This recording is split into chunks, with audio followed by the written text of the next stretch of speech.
Good morning everyone. दोस्तों आज है जून 15 2022 और हम लोग करने वाले हैं द हिंदू न्यूज़पेपर के एनालिसिस। मेरा नाम है सितेंद्र चौधरी और फिर से हम लोग कुछ टॉपिक्स करने वाले हैं। तो दोस्तों सबसे पहला टॉपिक रहेगा वो रहेगा स्कीम अग्निपथ के बारे में। ये डिफेंस सेक्टर से रिलेटेड है, इसके बारे में थोड़ा सा जानेंगे क्या है पूरा स्कीम और किस तरह से इंडिया में जॉब्स क्रिएशन होने वाली हैं आने वाले 1.5 ईयर के अंदर। एक्चुअली ऐसा अनाउंस किया गया है, देखेंगे इसके बारे में। एल्डरली इन इंडिया यानी कि इंडिया में जो बुजुर्ग लोग हैं 60 प्लस हैं वो कौन कौन सी प्रॉब्लम फेस करते हैं और इसके बारे में एक सर्वे यहाँ पे आया है, उस सर्वे के बारे में बात करेंगे। न्यूज एंड यूथ यानी कि दुनिया में जो यंग लोग हैं वो न्यूज के बारे में क्या सोचते हैं, किस तरह से वो न्यूज पढ़ते हैं, कौन से मीडियम का वो लोग यूज करते हैं, इन सब के बारे में बात करेंगे। अनएम्प्लॉयमेंट डिक्रीज, ये तो हमारा जो पीरियोडिक लेबर फोर्स सर्वे होता है उसमें कुछ फाइंडिंग्स वगैरह फाइंड आउट करने की कोशिश करेंगे। माल न्यूट्रिशन इंडिया, ये आज का एडिटोरियल सेक्शन है।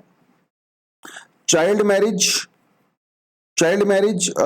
ये भी आज का एडिटोरियल सेक्शन है। तो वैसे तो ऐसा होता नहीं, हम लोग दो एडिटोरियल कभी करते नहीं है एक दिन में, लेकिन आज दोनों मुझे ठीक लगा था कि एवरेज टाइप के हैं तो दोनों को थोड़ा सा पढ़ लेंगे।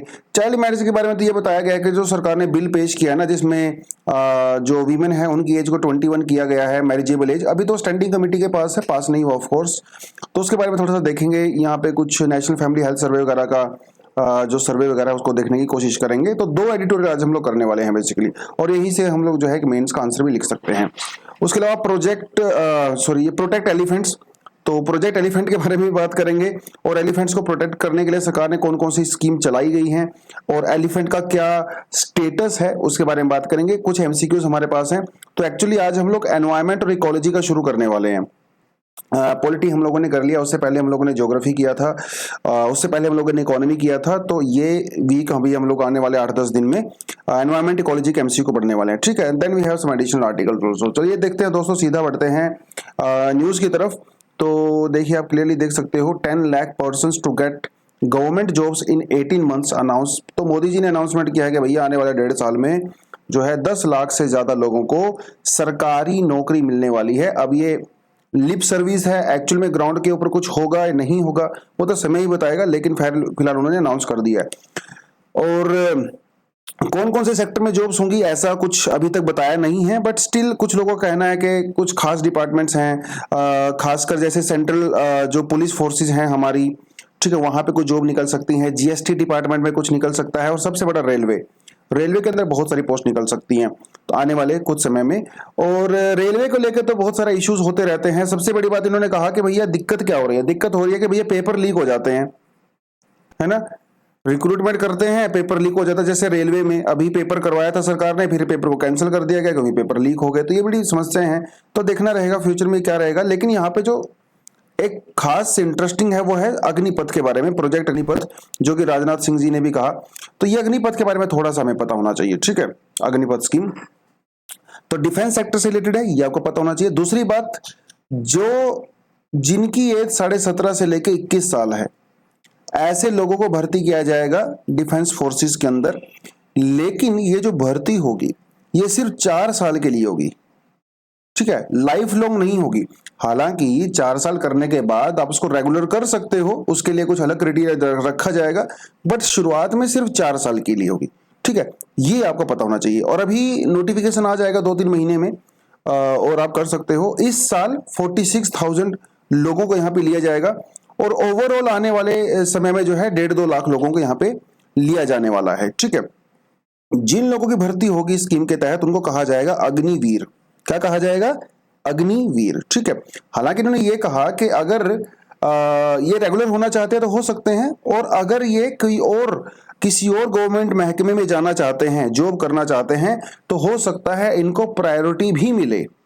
मतलब मान लो आप 17.5 साल की उम्र में आपने ज्वाइन किया, 21.5 में आप रिटायर हो गए, उसके बाद आप आइए अपना ग्रेजुएशन कीजिए, अपनी मास्टर्स कीजिए। उसके बाद अगर आप मान लो आपको एसएससी देना है, आपको बैंकिंग का एग्जाम देना है, तो आपको यहाँ पे प्रायोरिटी मिल सकती है।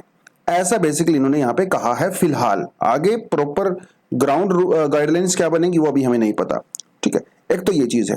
दूसरी बात, सैलरी वैलरी का तो खैर आपको ज्यादा कोई इसमें पता होना नहीं चाहिए, वैसे कोई काम की हमारी चीज नहीं है, बट स्टिल पहले 4 साल आपको सैलरी मिलेगी कितनी, 4.76 लाख पर ईयर। और जो फाइनल ईयर में होंगे मतलब चौथे साल में मिलेगी आपको लगभग 7 साल के लगभग मिलेगी। तो 40,000 से शुरू होगी लगभग और आपके 50-55 हजार पर मंथ तक वो जा सकती है। आप जब रिटायरमेंट हो जाओगी आपकी तो आपको जो है 11.7 लाख रुपए आपको मिलेगा एज अ कंपनसेशन, जो आप उसे कहा जाता है सेवा निधि पैकेज, जो रिटायरमेंट के पैसे बेसिकली मिलता है। लेकिन यहाँ पे कोई पेंशन वेंशन नहीं है, ठीक है। और आपकी जो सैलरी होगा उसका 30% आपको इन्वेस्ट करना पड़ेगा अगर आपको निधि पैकेज चाहिए तो ये कुछ स्कीम जो है थोड़ा अग्निपथ के बारे में आपको आइडिया होना चाहिए। अगर आप इस एज ग्रुप से हो तो आपके लिए एक सुनहरा अवसर है, ठीक है। आपकी सरकारी नौकरी लगेगी, यंग एज में आप रिटायर हो जाओगे, उसके बाद भी आप यूपीएससी की तैयारी कर सकते हो, कोई दिक्कत नहीं है, रास्ता आपके लिए खुला है। फाइनेंशियली आपका बैकअप हो जाएगा, थोड़ा बहुत अकाउंट में पैसे होंगे, फैमिली की हेल्प हो जाएगा, तो टेंशन नहीं रहेगी, है ना। खैर, elderly lack financial social service, ऐसा एक स्टडी ने कहा है। कोई बहुत ज्यादा इस स्टडी ने एक्चुअली ऐसा कुछ बताया नहीं, लेकिन एक एनजीओ है जिसका नाम है हेल्प एज इंडिया। तो इसने एक सर्वे में यह बताया कि 47% जो इंडिया में एल्डरली लोग हैं वो इकोनॉमिकली डिपेंडेंट हैं अपनी फैमिली के ऊपर, ठीक है। जिनमें से 34% जो लोग हैं वो कैश ट्रांसफर के ऊपर डिपेंड करते हैं। कैश ट्रांसफर समझते हो ना, जैसे गवर्नमेंट जो पेंशन देती है बेसिकली वो कैश ट्रांसफर ही होता है जो उनके अकाउंट में डाला जाता है, ठीक है। और ये world elderly abuse awareness day के दिन इसको लॉन्च किया गया। तो कुछ फाइंडिंग्स बेसिकली उन्होंने यहाँ पे कही है और इनका ये कहना है कि 52% जो एल्डरली लोग हैं उनका मानना है कि उनके पास जो इनकम है वो इनएडिक्वेट है, ठीक है। 40% लोगों का ये मानना है कि वो फाइनेंशियली इनसिक्योर फील करते हैं। हालांकि इनमें से काफी सारे लोग ये भी कहते हैं कि वो काम करने के लिए अभी भी तैयार हैं, ठीक है। हाँ, लेकिन एक बात बहुत अच्छी है, 87% एल्डरली लोगों ने ये कहा कि उनके आसपास हेल्थ केयर फैसिलिटी है, चाहे आप गांव में रह रहे हो चाहे सिटीज में, तो खैर है ही, सिटी में कोई दिक्कत नहीं है, हर गली लुक्कड़ में आपके तो छोटा मोटा हॉस्पिटल टाइप का मिल ही जाता है। गांव में भी ये कहना है लोगों का उनके आसपास हेल्थ केयर फैसिलिटी है, जो कि मुझे लगा बहुत अच्छी चीज है। और दिक्कत देखो यहाँ पे ये भी है ना कि अभी सरकार, अभी देखे कुछ स्टेट के अंदर 1,000 रुपए, कुछ स्टेट के अंदर 700 रुपए, कुछ स्टेट के अंदर 2,000 रुपए एल्डरली पेंशन दिया जाता है। तो इसका एक बड़ा सोल्यूशन ये हो सकता है कि यूनिवर्सली इंडिया में 3,000 रुपए पेंशन पर मंथ एल्डरली लोगों की होनी चाहिए, ठीक है। 71% of senior citizen are not working, हालांकि इनमें से 40% लोगों का यह कहना है that they want to work as long as possible, ठीक है। इसमें से आपको कितना डेटा याद करना है अपने एग्जाम के पर्सपेक्टिव से, बिल्कुल ज्यादा नहीं करना है, एक आधा डेटा आप जैसे 87% वाला याद कर सकते हो, याद करने में भी आपको इजी रहेगा, है ना। उसके अलावा जैसे 47% जो इकोनॉमिकली डिपेंडेंट है अपनी फैमिली के ऊपर, ये कम से कम 2 फैक्ट आप याद कर सकते हो। ओवरऑल मेंस के पर्सपेक्टिव से हमें पता होना चाहिए कि इंडिया में जो ओल्ड एज पीपल जो है, सीनियर जो सिटीजन्स हैं, उनकी प्रॉब्लम्स क्या हैं, क्यों उनकी प्रॉब्लम्स हैं, सोशल मीडिया का उसके ऊपर क्या इंपैक्ट पड़ता है, ग्लोबलाइजेशन का क्या इंपैक्ट पड़ता है, गवर्नमेंट कौन कौन सी स्कीम्स चलाई हैं, उन स्कीम्स का आप क्रिटिकली एनालिसिस भी कर सकते हो, कुछ सजेशन आप तैयार कर सकते हो उसके लिए, ठीक है। ये मेंस के लिए हमें पढ़ना होता है, अपने नोट्स के अंदर इस तरह से लिखना होता है। डेफिनेटली मेंस में सवाल आता है तो आप उसको हैंडल कर सकते हो। मैंने आपके लिए बिल्कुल बहुत ब्रीफली कुछ स्कीम यहाँ पे आपको मैंने एनालिस्ट की हैं जिसको थोड़ा सा आप पढ़ सकते हो, लेकिन आपके नोट्स में आपको अच्छी खासी डिटेल इसके बारे में थोड़ा बहुत ऐड किया जाना चाहिए, ठीक है। जैसे हमारे पास integrated programme for older people है, ministry of social justice empowerment के अंडर में ये है, जो सीनियर सिटीजन लोगों को जो है शेल्टर, फूड वगैरह, मेडिकल केयर फैसिलिटी प्रोवाइड करवाता है। राष्ट्रीय व्योश्री योजना भी हमारे पास है जो ministry of social justice empowerment के द्वारा चलाई गई है, ठीक है। इसके अंदर में जो पीपीएफ वगैरह है, ईपीएफ वगैरह है, उसके अंदर कुछ पैसे वगैरह ट्रांसफर किए जाते हैं सीनियर सिटीजन वेलफेयर फंड के अंदर में। उसके अलावा हमारे पास Indira Gandhi national old age pension scheme भी है, ये काफी पुरानी स्कीम है, इसे ministry of rural development department चलाता है, ये मिनिस्ट्री आपको याद होनी चाहिए, ठीक है। फिर हमारे पास जो है वरिष्ठ पेंशन बीमा योजना भी है, इसे मिनिस्ट्री ऑफ फाइनेंस चलाता है। देखो सब मिनिस्ट्री अलग अलग हैं, ठीक है, तो थोड़ा ध्यान देना अपने इस बात के ऊपर, ओके। फिर प्रधानमंत्री वाया वंदना योजना भी हमारे पास है, इसको 2017 में ही लॉन्च किया गया था। और ये कौन चलाता है? प्रधानमंत्री वाया वंदना योजना के तहत इसको चलाया जाता है और life insurance corporation of India को इसके अंदर इसको इंप्लीमेंट करता है इसको। तो देखिए सारी डिपार्टमेंट और सब अलग अलग है यहाँ पे, है ना। फिर हमारे पास जो है वायु श्रेष्ठ सम्मान भी है। ये बेसिकली एक नेशनल अवार्ड है, 1 अक्टूबर को दिया जाता है। उस दिन international day for elderly person होता है। ये उनको दिया जाता है जो एमिनेंट सीनियर सिटीजन होता है, जैसे रतन टाटा या किसी को भी आपने दे दिया। तो कुछ कुछ चीजें थोड़ा बहुत आपको पता होनी चाहिए, ठीक है जी। कुछ बजट के अंदर एलोकेशन होता है तो वो आप याद कर लिया करो, हर साल बजट आता है हमारे पास ना। इकोनॉमिक सर्वे के अंदर कुछ स्कीम वगैरह लॉन्च की है तो वो आप देख सकते हो। New plan to save jumbos from the train hits, तो बेसिकली इन्होंने ये बताया है कि पिछले 10 साल में इंडिया में ट्रेन की टक्कर से 186 एलिफेंट्स की डेथ हो चुकी है, राइट। जिनमें से सबसे ज्यादा जो डेथ हुई है वो हुई है उत्तराखंड के अंदर, वेस्ट बंगाल में और आसाम के अंदर, ठीक है। ये तो एक छोटा सा डेटा है।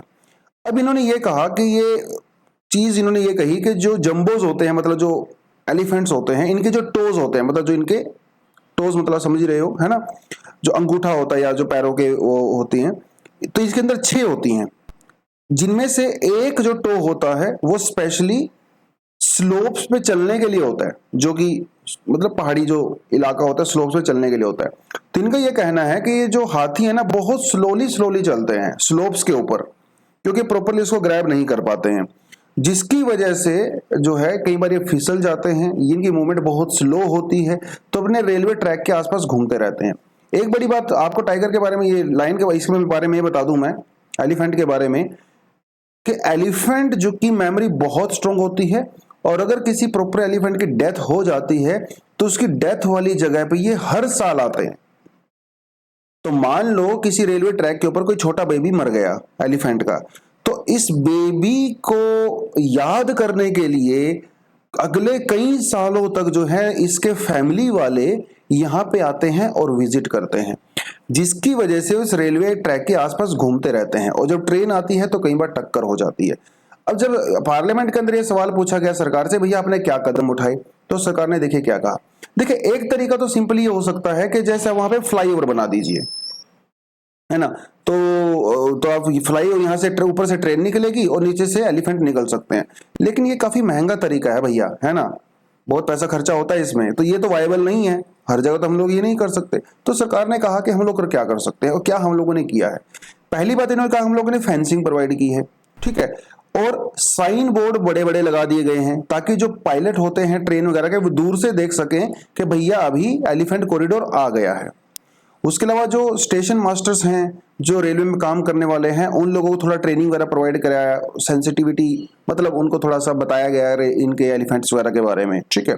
उसके अलावा उसके जो आसपास झाड़ वाड़ होते हैं, जो झाड़ियाँ वाड़ियाँ होती हैं, उनको साफ किया गया। तो कुछ कुछ चीज़ें उन्होंने कहा है कि हम लोगों ने किया है। अब ये ग्राउंड पे कितना रियलिटी आया है नहीं है वो हमें नहीं पता। खैर, तो एलिफेंट को प्रोटेक्ट करने के लिए वैसे हमारे कंट्री के अंदर कई सारे स्कीम हम लोगों ने चलाई है, लेकिन जो सबसे इंपॉर्टेंट है वो है हमारा प्रोजेक्ट एलिफेंट, ठीक है।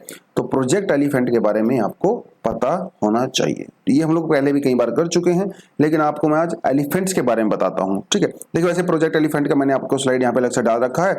1992 में हम लोगों ने इसको बेसिकली लॉन्च किया था, ठीक है। एक हमारे पास इंटरनेशनल एक कोलैबोरेशन और इंटरनेशनल एक प्रोग्राम भी है जिसे माइक कहा जाता है। ये 2003 के अंदर लॉन्च हुआ था, ठीक है। तो दो तरह के हमारे पास एलिफेंट होते हैं, एक होता है एशियन एलिफेंट, दूसरा होता है अफ्रीकन एलिफेंट। एशियन एलिफेंट के अंदर भी 3 सब स्पीसीज होती हैं, एक होती है इंडियन, सुमात्रन और श्रीलंकन, ठीक है। स्टेटस क्या है इसका, आईयूसीएन स्टेटस है एंडेंजर्ड। इंडिया का जो वाइल्ड लाइफ प्रोटेक्शन एक्ट 1972 है उसमें इसका स्टेटस होता था शेड्यूल 1, मतलब इसको हाईएस्ट प्रोटेक्शन प्रोवाइड कराई गई है अंडर इंडियन एक्ट, ठीक है। और वैसे भी इंडिया का एक हेरिटेज एनिमल भी है, नेशनल हेरिटेज एनिमल है गज, मतलब हाथी, है ना। साइट्स के अंदर अपेंडिक्स 1 के अंदर है, मतलब यहां पे भी इसको हाईएस्ट प्रोटेक्शन प्रोवाइड कराई गई है। अफ्रीकन एलिफेंट के अंदर भी जो है 2 वैरायटी पाई जाती है सब स्पीसी, एक है सवाना और एक है मतलब जिसे फॉरेस्ट एलिफेंट कहा जाता है, ठीक है। सवाना मतलब जो ग्रासलैंड में रहते हैं, सवाना ग्रासलैंड ना, और ये प्रॉपर डेंस फॉरेस्ट में रहते हैं। टोटल 4 लाख के लगभग हैं। आईयूसीएन स्टेटस क्या है, जो सवाना वाले हैं उनका तो एंडेंजर्ड है, लेकिन जो अफ्रीकन फॉरेस्ट एलिफेंट है वो है क्रिटिकली एंडेंजर्ड। तो ये कुछ कुछ डिस्टिंक्शन आपको पता ही होनी चाहिए, यूपीएससी में यहां से आपको सवाल पूछिए वो कंफ्यूज कर सकता है ना, क्योंकि सिमिलर सी इंफॉर्मेशन होती है। खैर आगे बढ़ते हैं दोस्तों, कल हम लोगों ने कुछ सवाल आपसे पूछे थे तो आज उसका जवाब आपको मैं दे रहा हूं। WPI CPI के बारे में, इन्फ्लेशन के बारे में कल हम लोगों ने सवाल पूछे थे आपसे। तो पहला जो क्वेश्चन था उसका आंसर हो जाता है बोथ 1 and 2। तो wholesale price index in India is available on the monthly basis only, yes. As compare to consumer price index, WPI gives less weightage to food articles, yes, क्योंकि food article तो consumer के अंदर आता है ना, CPI के अंदर आता है। WPI के अंदर तो दूसरी चीजें आती हैं, स्टील, आयरन, सीमेंट, वो बड़ी बड़ी चीजें, क्योंकि वो मैन्युफैक्चरिंग को डिपेंड करता है, राइट। तो इसलिए हमारी दोनों स्टेटमेंट यहां पे करेक्ट हो जाती हैं। अच्छा, government resorts to dash to reduce inflation, inflation को कंट्रोल करने के लिए सरकार क्या करती है? सीधी सी बात है, स्पेंडिंग कम करती है। क्यों? देखिए, जब गवर्नमेंट स्पेंडिंग करती है तो मतलब गवर्नमेंट ज्यादा हायरिंग करती है। हायरिंग करती है तो मार्केट में मनी सप्लाई इंक्रीज होती है। मनी सप्लाई इंक्रीज होती है तो इन्फ्लेशन बढ़ता है। तो सीधी सी बात है, इन्फ्लेशन को कंट्रोल करना है तो स्पेंडिंग कम करो। स्पेंडिंग कम करेंगी तो सैलरी कम होगा, ठीक है, जो है मार्केट के अंदर मनी सप्लाई कम हो जाएगी और इन्फ्लेशन खुद ब खुद कंट्रोल हो जाता है। नेक्स्ट हमारे पास जो है सवाल पूछा था जो 2020 में आया था, वो भी WPI CPI के बारे में था, और ये सवाल का आंसर हो जाता है 1 and 2 only. The reserve bank of India now adopted WPI, no, ये इनकरेक्ट है। 2014 के अंदर RBI ने CPI को अडोप्ट किया था as official measure of inflation in India, so that is why third statement is incorrect. बाकी दोनों स्टेटमेंट बिल्कुल पूरी तरह से करेक्ट है, ठीक है, ओके।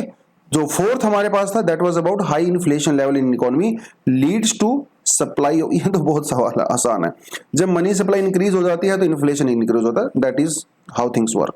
तो इसमें यह कहा जाता है that more money ceases less goods, ठीक है, तब होती है इन्फ्लेशन।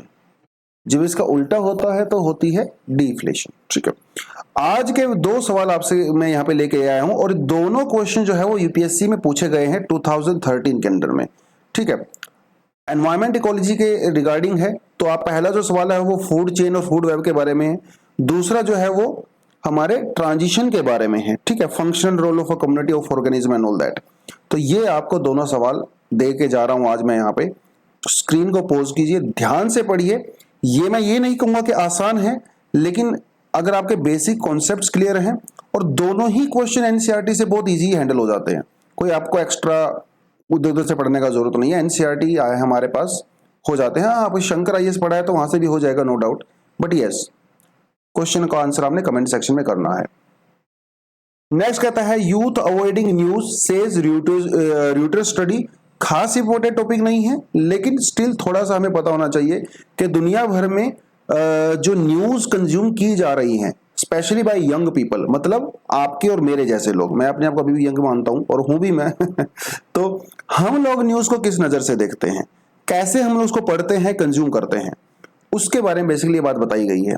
तो र्यूटर इंस्टीट्यूशन ने जो है वो एक ब्रिटिश बेसिकली एक ऑर्गेनाइजेशन है, ठीक है, यूगो के नाम से, उसके साथ मिलके उन्होंने ये रिपोर्ट निकाली है। तो पहली बात है वो ये बताता चलूं कि ये जो रिपोर्ट के अंदर फाइंडिंग है वो जनरल फाइंडिंग नहीं है, ठीक है। तो इसका मतलब ये नहीं कि ये पूरे देश को रिप्रेजेंट करता है, क्योंकि ये जो सवाल पूछे गए थे वो ऑनलाइन पूछे गए थे। तो ऑनलाइन तो आपके जैसे मेरे जैसे लोग ही यूज करेंगे, है ना। इसीलिए हम लोग ये नहीं कह सकते कि ये फाइंडिंग पूरे नेशन को रिप्रेजेंट करती हैं। ये रिप्रेजेंट करती हैं यंग लोगों को, और वो भी ऐसे लोग जो एजुकेटेड हैं, वो भी ऐसे लोग जो ऑनलाइन प्लेटफॉर्म्स का यूज करते हैं। खैर, आपके जैसे लोग बेसिकली। अब पूरी दुनिया भर का इसने यहां पे सर्वे बताया। इन्होंने कहा कि जो यंग लोग हैं वो न्यूज के ऊपर ट्रस्ट जो है उनका कम हो रहा है। आपको क्या लगता है ये बात बिल्कुल सही है या गलत है? मुझे लगता है बात बिल्कुल सही है। आज के समय में आप न्यूज चैनल को ओपन करके देखिए, भैया कोई कुछ भी बोल रहा है। कोई बोल रहा है 2000 के अंदर जो है वो चिप है, कोई कुछ बोल रहा है, कोई कुछ बोल रहा है। तो ट्रस्ट ही नहीं हो रहा है हमारे उनका। अरे फैक्ट चेक ही नहीं करते हैं, कुछ भी अपनी मर्जी से टीआरपी के लिए बोले जा रहे हैं। ये सबसे बड़ी समस्या है। दूसरी बात, बहुत लोगों ने ये कहा कि वो लोग न्यूज को अवॉइड करते हैं, मतलब उनके सामने न्यूज आ जाती है तो उसको अवॉइड करते हैं। दूसरी बात, अभी भी बहुत सारे लोगों का यह मानना है कि जो ट्रेडिशनल न्यूज मीडिया है, जैसे न्यूज़पेपर वगैरह हो गए, है ना, ऑल इंडिया रेडियो हो गया, इस तरह के जो ट्रेडिशनल न्यूज मीडिया होते हैं रेडियो वगैरह से, अभी भी काफी लोग उसमें बिलीव करते हैं और उसको कंज्यूम करते हैं। तीसरी उन्होंने ये कहा कि जो डिजिटल सब्सक्रिप्शन है, जैसे मान लो मैंने द हिंदू और इंडियन एक्सप्रेस का डिजिटल सब्सक्रिप्शन ले रहा है, ये सब्सक्रिप्शन धीरे धीरे कम हो रहे हैं। हालांकि जो बहुत रिच लोग हैं उनका सब्सक्रिप्शन इंक्रीज हो रहा है, बट ओवरऑल कम हो रहा है। चौथी जो उन्होंने ये बात बोली वो ये बोली कि जो आजकल मोस्टली जो मॉर्निंग में लोग न्यूज पढ़ते हैं, जैसे आपने आंखें खोली, फ्रेश व्रेश हुए, न्यूज पढ़ने लगे, तो आप स्मार्टफोन से न्यूज पढ़ते हो rather than desktop, rather than newspaper, right. चौथी उन्होंने ये बात बोली कि सोशल मीडिया जो फेसबुक है, यहां पे सबसे ज्यादा न्यूज देखी जाती है, लेकिन पिछले कुछ समय में टिकटॉक फास्टेस्ट ग्रोइंग नेटवर्क बन गया है न्यूज के लिए। हालांकि इंडिया में टिकटॉक बैन है, लेकिन ओवरऑल वर्ल्ड की ये ऑब्जर्वेशन उन्होंने यहां पे बताई है। फिर कहता है व्हाट आर द रीजंस, जो ये डिक्लाइनिंग ट्रेंड हो रहा है उसका रीजन क्या है। पहली बात तो इसका रीजन ये है, जो ट्रस्ट लेवल डिक्रीज हो रहा है, कि लोगों को ऐसा लगता है कि जो न्यूज चैनल है वो पॉलिटिकली और कमर्शियली बायस्ड है। सोशली भी किसी खास कम्युनिटी के लिए बायस्ड हो सकते हैं। जैसे अगर आप सुदर्शन टीवी देखो, आज ही मतलब जस्ट एक एग्जांपल दे रहा हूं, वैसे बहुत सारे हैं, तो उसमें आपको जो है किसी खास कम्युनिटी के लिए हमेशा ही गलत चीजें देखने को मिलेंगी, है ना। आप जो है जैसे एबीसी न्यूज है, जी टीवी है, एनडीटीवी है, आपको देख के ही पता चल जाता है कि इन चैनल का जो है कौन से बिजनेस के लिए है और कौन सी पॉलिटिकल पार्टी के लिए बायस्ड है, ठीक है। तो क्यों लोग ऐसी न्यूज देखेंगे जब उनके दिमाग को ब्रेन वॉश किया जा रहा है। न्यूट्रल न्यूज नहीं आती है, ये आप सभी ने यहाँ पे यूज देखा होगा। न्यूट्रल न्यूज वाले बहुत ही कम चैनल हमारे पास बचे हुए हैं। तो इनका कहना है कि जो न्यूज चैनल है वो अपने पॉलिटिकल व्यूज को और कमर्शियल इंटरेस्ट को सबसे ऊपर रखते हैं, सोसाइटी के इंटरेस्ट को ऊपर नहीं रखते हैं। सीधी सी बात है भैया, सबको टीआरपी चाहिए, है ना। सुशांत सिंह राजपूत वाले केस में आपने देखा होगा वो कितना ज्यादा टीआरपी के लिए जो है न्यूज वाले क्या क्या कर रहे थे। रिपब्लिक टीवी वाले तो फिर हद ही कर देते हैं। खैर जो भी है, सब न्यूज चैनल का अपना अपना रहता है। उसके अलावा इन्होंने और क्या क्या फाइंडिंग किया, उन्होंने कहा कि अभी भी टेक्स्ट मतलब जो न्यूज पढ़ी जाती है, चाहे वो आप न्यूज़पेपर से पढ़िए, ऑनलाइन पढ़िए, ये अभी भी ज्यादातर लोग कंज्यूम करते हैं। इंडिया में क्या इन्होंने कहा कि 58% लोगों ने ये कहा that they mostly read the news, while 70% लोगों ने कहा they mostly watch the news, ठीक है। मतलब अभी भी लोग इंडिया में न्यूज़पेपर वगैरह पढ़ते हैं काफी, ठीक है। Direct access to apps and websites were becoming less important over time, giving ground to social media। तो सोशल मीडिया पे लोग ज्यादा न्यूज पढ़ना पसंद करते हैं रादर देन कोई एप्लीकेशंस वगैरह होती हैं हमारे पास, ठीक है। इंडिया के बारे में इन्होंने यही कहा, इंडिया की जो मार्केट है वो मोबाइल फोकस्ड मार्केट है, ज्यादातर लोग, यंग लोग स्पेशली, मोबाइल के थ्रू पढ़ना पसंद करते हैं, ठीक है। और ओनली 35% लोग जो है वो कंप्यूटर्स वगैरह के थ्रू पढ़ते हैं। यूट्यूब और व्हाट्सएप के द्वारा भी काफी सबसे पॉपुलर सोशल मीडिया प्लेटफॉर्म है इंडिया में न्यूज को कंज्यूम करने के लिए, ठीक है। उसके अलावा इंडिया में भी लेवल जो है ट्रस्ट वो थोड़ा सा इंक्रीज हुआ है। 41% लोगों ने कहा है कि वो न्यूज वगैरह को ओवरऑल ट्रस्ट करते हैं, इंडिया स्पेसिफिक मैं आपको बता रहा हूं, ठीक है। उसके अलावा बाकी चीजें थोड़ा बहुत इधर उधर से, तो बेसिकली नॉर्मल यही चीज है। आप अपने विचार बता सकते हो मुझे कमेंट सेक्शन में। आपको लगता है कि over a period of time आप खुद अपना पर्सनल एक्सपीरियंस बताइए, आपको लगता है आपका ट्रस्ट कम हुआ है मीडिया के ऊपर? कौन से मीडिया के ऊपर, प्रिंट मीडिया के ऊपर या सोशल मीडिया वाले न्यूज के ऊपर, या फिर जो न्यूज चैनल है भैया हमारे आजकल उनके ऊपर? अगर कम हुआ है तो क्यों कम हुआ है, अगर इंक्रीज हुआ है तो क्यों इंक्रीज हुआ है? आपको लगता है कि आज के मीडिया में मीडिया जो न्यूज दिखाता है वो ज्यादा ट्रस्टवर्दी है या पहले ज्यादा ट्रस्टवर्दी हुआ करती थी? थोड़ा सा कमेंट सेक्शन में आप अपना ओपिनियन मुझे जरूर बताइए, मैं पढ़ूंगा आपके ओपिनियन को, ठीक है। चलिए आगे बढ़ते हैं। Unemployment has decreased says latest labour force survey.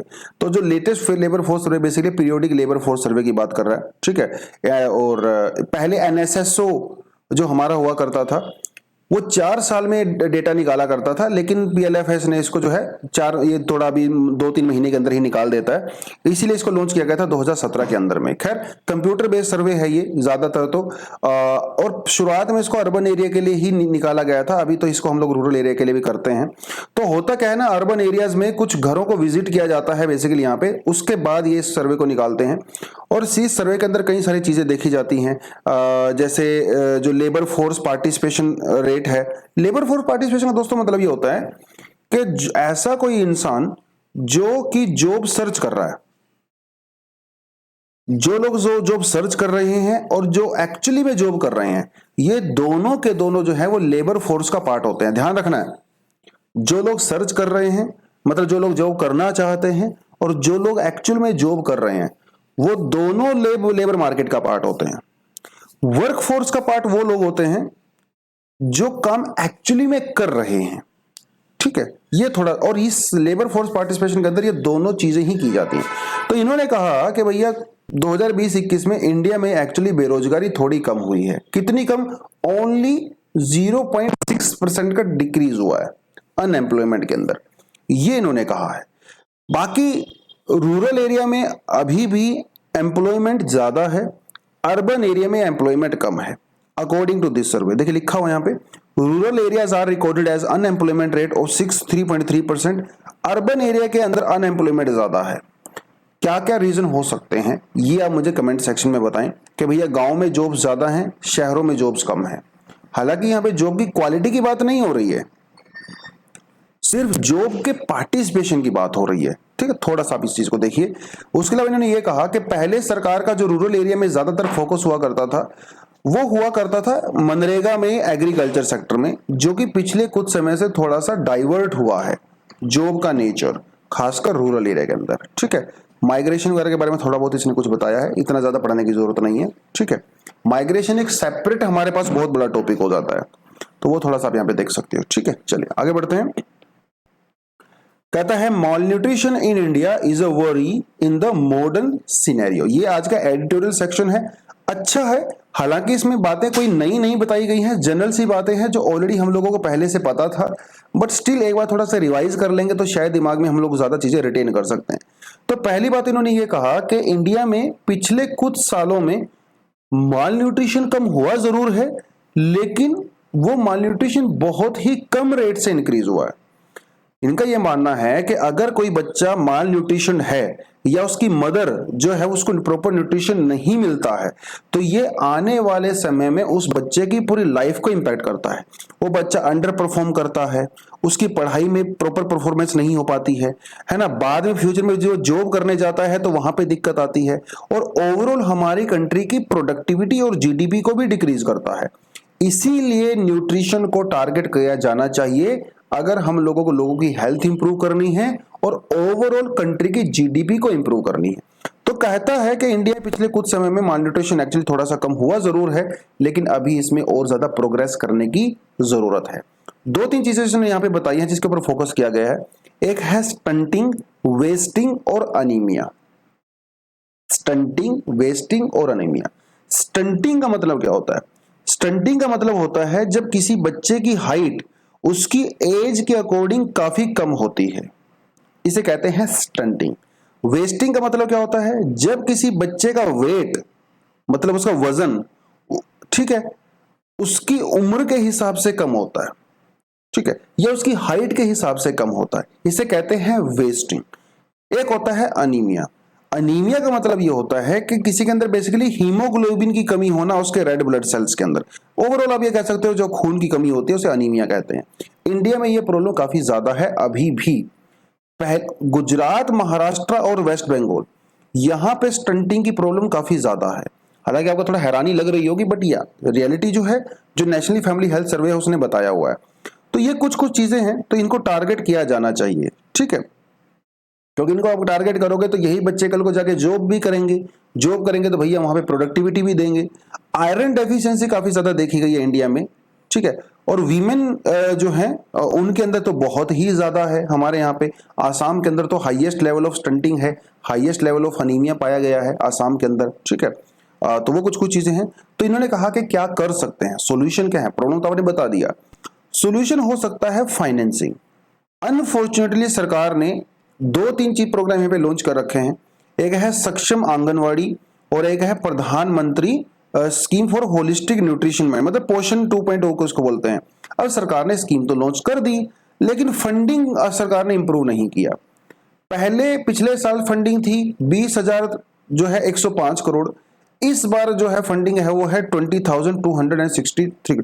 Hardly जो आप ये समझ लीजिए कि 100-150 करोड़ रुपए इंक्रीज। इतनी बड़ी कंट्री में भैया 100-150 में क्या होता है।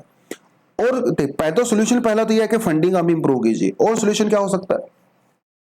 एक सोल्यूशन हो सकता है मॉनिटर कॉन्स्टिट्यूएंसीज एटसेट्रा। तो जो हमारे मेंबर ऑफ पार्लियामेंट होते हैं, या जो हमारे एमएलएज होते हैं, इनको टास्क दिया जाए कि आप अपनी डिस्ट्रिक्ट के अंदर, आप अपने ब्लॉक के अंदर ये मॉनिटर कीजिए, चेक करिए, अवेयरनेस फैलाइए about anaemia, wasting and stunting. आप खुद के बेसिस पे रिपोर्ट तैयार कर सकते हो, ठीक है। तो ये उनको जिम्मेदारी दिया जाना चाहिए। और भी कुछ स्टेप लिए जा सकते हैं, ठीक है, जैसे आप बढ़िया प्रोग्राम चला सकते हो। उसके अलावा आप टारगेट कर सकते हो पर्टिकुलर पॉपुलेशन को, है ना। उसके अलावा सरकार ने जैसे अभी जो है राइस फोर्टिफिकेशन की बात की है, तो उस तरह की कुछ चीजें, है ना, आप ये कर सकते हो। तो ये कुछ कुछ चीजें जो है, कोई जनरल सी बातें हैं, कोई सच बहुत लंबी चौड़ी इन्होंने यहाँ बात नहीं की है, लेकिन हाँ थोड़ा सा स्टंटिंग, वेस्टिंग, अनीमिया वगैरह थोड़ा देख सकते हो। ठीक है जी, आगे बढ़ते हैं। नेक्स्ट कहता है the way to end child marriage. ये भी आज का एडिटोरियल सेक्शन है, ठीक है। तो आप दोनों से ही क्वेश्चन लिख सकते हो अगर आपका मन करे। तो पहले वाले से आप नॉर्मली क्वेश्चन बना सकते हो that mall nutrition is one of the gravest health emergency, gravest health emergency that India needs to consider at priority basis। ठीक है, comment 150 words, 10 marks। Malnutrition is one of the gravest health emergency that India needs to consider at the priority basis। इसका मतलब ये हुआ कि malnutrition के अलावा हमारे पास और भी हेल्थ इमरजेंसीज हैं जो कि आपको आंसर के अंदर मेंशन करनी है, लेकिन उनमें से malnutrition जो है वो सबसे ज्यादा ग्रेवेस्ट है, ठीक है। और इसको दूर करने के लिए सरकार को इसको प्रायोरिटी के बेसिस पे काम करना चाहिए। तो आप मालन्यूट्रिशन के बारे में तो बताओगे ही बताओगे, दूसरी हेल्थ इमरजेंसीज के बारे में बताओगे, सरकार ने कौन कौन से स्टेप लिए हैं और कैसे उनको इंप्रूव किया जा सकता है, वो सभी इस आंसर के अंदर आएगा 150 वर्ड्स में, ठीक है। तो आप इसको पीयर रिव्यू भी कर सकते हो। चलिए आगे बढ़ते हैं। The way to end child marriage, ये सवाल, ये पूरा एडिटोरियल एक्चुअली रिपीटेड सा ही है, पहले इस बारे में हम लोग बहुत बार बात कर चुके हैं, क्योंकि सरकार ने अभी अभी जो बिल पेश किया था जिसमें जो वीमेन की एज को 18 से 21 साल करने की बात कही गई थी, अभी तो ये स्टैंडिंग कमेटी के पास चला गया है, लेकिन उसके बारे में बेसिकली आर्गुमेंट दिए हैं। तो नेशनल फैमिली हेल्थ सर्वे की फाइंडिंग्स के बारे में इसने कुछ कहा है। तो कहता है कि इंडिया में चाइल्ड मैरिज भैया को बहुत से रैम्पेट है, इसमें कोई सी तरह का कोई डाउट नहीं है, ठीक है। तो क्या एज इंक्रीज करना एक सॉल्यूशन है या नहीं है? एग्जैक्टली सॉल्यूशन क्या है जिससे चाइल्ड मैरिज को रोका जा सकता है? पहली बात तो चाइल्ड मैरिज के इंपैक्ट क्या है, तो 5 इंपैक्ट इन्होंने यहां पे बताए हैं। हेल्थ और एजुकेशन, ऑफ कोर्स, जो जो चाइल्ड मैरिज इनकी होती है वो कम उम्र में माँ बन जाती हैं, प्रेग्नेंट हो जाती हैं, तो छोटे बच्चे की प्रॉपर तरीके से केयर नहीं हो पाती। और मैटरनल मोर्बिडिटी मतलब और मोर्टेलिटी जो होती है, क्योंकि आपकी एज कम होती है, आपकी बॉडी वेल प्रिपेयर्ड नहीं होती है। अब समझ के देखें, जो है 12, 13, 14 साल की बच्ची या प्रेग्नेंट होगी, पहले ही वो एनीमिक है, हेल्थ प्रॉब्लम्स हैं उसको, तो डेफिनेटली मोर्टेलिटी तो बढ़ेगी ड्यूरिंग डिलीवरी, आफ्टर डिलीवरी, है ना, वो होता है। न्यूट्रिशन वैल्यू कम होती है और एजुकेशन आउटकम के ऊपर फर्क पड़ता है बच्चे का, क्योंकि जब माँ ही खुद इमैच्योर है, माँ की उम्र ही अगर कम है, तो कल को जब बच्चा होगा तो उसके एजुकेशन का आउटकम के ऊपर फर्क पड़ेगा ही ना भैया। अगर माँ पढ़ी लिखी होगी, मैच्योर होगी, हेल्दी होगी, तो बच्चे का फ्यूचर भी ब्राइट होगा, ऑब्वियस सी बात है। तो ये कुछ 5 रीजन इन्होंने यहाँ पे बताए हैं उसका इंपैक्ट बेसिकली। तो फिर कहता है कि इंडिया में चाइल्ड मैरिज भाई एक्चुअली होती क्यों है, तो क्या इसके लिए क्या रीजन रिस्पॉन्सिबल है? तो कहता है कि देखिए कई सारी चीजें रिस्पॉन्सिबल हो सकती हैं। पॉवर्टी, गरीबी, social norms, culture and social norms, and women education, 3 चीजों के इसने ऊपर बेसिकली यहाँ पे फोकस किया है, ठीक है। कहता है कि पॉवर्टी बहुत बड़ा बर्डन होता है। जैसे जैसे उम्र बढ़ती रहती है लड़की की, घर वालों के ऊपर बोझ बढ़ने लगता है डाउरी का, क्योंकि डाउरी भी बढ़ने लगती है, तो इसलिए वो छोटी उम्र में ही लड़कियों की शादी कर देते हैं ताकि उनको कम डाउरी देनी पड़े। लैक ऑफ एजुकेशन अपॉर्चुनिटी, सोच के देखिए किसी गांव में अगर स्कूल ही नहीं है और वहां से अगर उनको 15-20 किलोमीटर अगर पढ़ने जाना है स्कूल में, तो उनको स्कूल में थोड़ी ना भेजेंगे, वो तो शादी ही कर देंगे। ऐसा होता है बहुत बार। हाँ, अगर उनके गांव में अपॉर्चुनिटी होती पढ़ने की, स्कूल होता, कॉलेज होता, तो शायद वो एजुकेशन ले सकती थी। ये भी यहाँ पे बहुत बड़ी बात है, right. National family health survey ने कहा इंडिया में, हालांकि 26% है, इन्होंने 25 पता नहीं क्यों लिखा हुआ है, 25% वीमेन जो हैं उनकी चाइल्ड मैरिज होती है before the legal marriageable age of 18 years. काफी ज्यादा है भैया 25%, सोचने की बात है। इनमें से बहुत ज्यादा जो चाइल्ड मैरिज है वेस्ट बंगाल के अंदर भैया हाईएस्ट है, फिर बिहार और त्रिपुरा, ये भी आपको पता होना चाहिए, ठीक है। रूरल एरियाज के अंदर ज्यादा है, अर्बन एरिया के अंदर कम है। 28% रूरल एरिया में है, ओनली 17% अर्बन एरियाज में है। 39% जिन बच्चों की चाइल्ड मैरिज होती है वो या तो आदिवासी से हैं या फिर दलित से। 58% जो इंडिया में मैरिज होती हैं, जो चाइल्ड मैरिज होती हैं, वो भैया बहुत गरीब सेक्शन से होती हैं, जो बॉटम 40% है इंडिया में, उनकी शादियां होती हैं। अब इंटरेस्टिंग चीज सुनो, जो सबसे इंपॉर्टेंट है यहां पे, वो ये है, ये वाला पॉइंट है, सेकंड लास्ट। ऐसी लड़कियां जिन्होंने कम से कम 12वीं कर रखी है या 12वीं के बाद जो है ग्रेजुएशन कर रखी है, उनमें सिर्फ 4% में ही चाइल्ड मैरिज होती है। इसका मतलब जैसे जैसे आपका एजुकेशन का लेवल बढ़ता है, चाइल्ड मैरिज के इंसिडेंट्स कम होते हैं।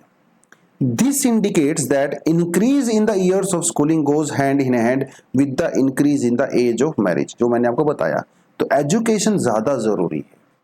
अगर कानून बनाने से ही अगर शादियां रुकती तो भैया जो 25% हो रही है 18 साल से कम, तो वो तो ना होती, क्योंकि कानून तो 18 का भी है ना।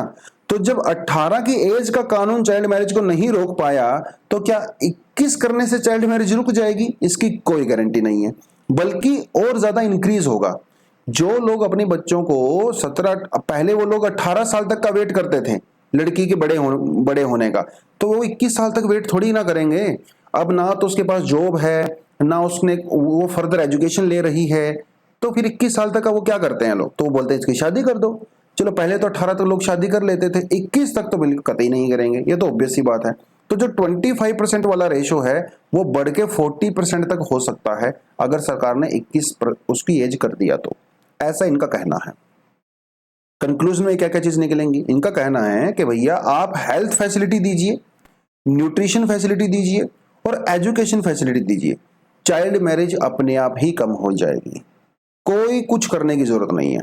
Legally increasing the age of marriage may not fully prevent the child marriage, सीधी सी बात है, अगर होना होता तब तक हो ही चुका होता। बांग्लादेश का यहां पे एग्जांपल है।